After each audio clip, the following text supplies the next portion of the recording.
Revenue కోటాలో 16 మందికి ఐఏఎస్లుగా పదోన్నతి. ఉత్తర్వులు జారీ చేసిన డీఓపీటీ.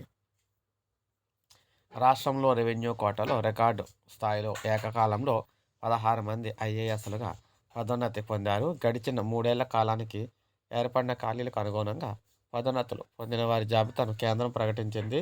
2022 ఏడాదికి 11 మంది, 2023 ఏడాదికి 3, 2024 ఏడాదికి 2 పదోన్నతి కల్పిస్తూ department of personal and training ఉత్తర్వులు జారీ చేసింది.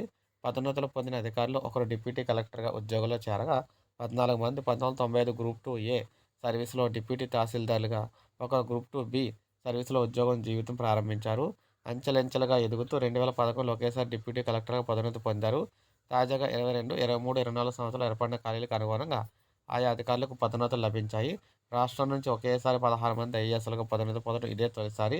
2019 నుంచి 2022 వరకు రెవెన్యూ కోటా పదోన్నతులు ఖాళీ భర్తీ కాలేదు. దీంతో ఆ 3 ఏళ్ల ఖాళీలతో పాటు 2022 ఖాళీలు కలిపి 2011 మంది పదోన్నతులైతే వచ్చాయి. అలాగే 2023లో 3, 2024లో 4 ఏర్పడ్డాయన్నమాట. ఇక చరిత్రలో నిలిచిపోయేలా ఈ విధంగా ఒకేసారి 16 మందినైతే ప్రభుత్వం అంటే ఇలా పదోన్నతులైతే లభించడం అయితే జరిగింది తెలంగాణ వ్యాప్తంగాన. సో, ఇది అప్డేట్. ఒక లైక్ చేయండి, సబ్స్క్రైబ్ చేసుకోండి మన ఛానల్.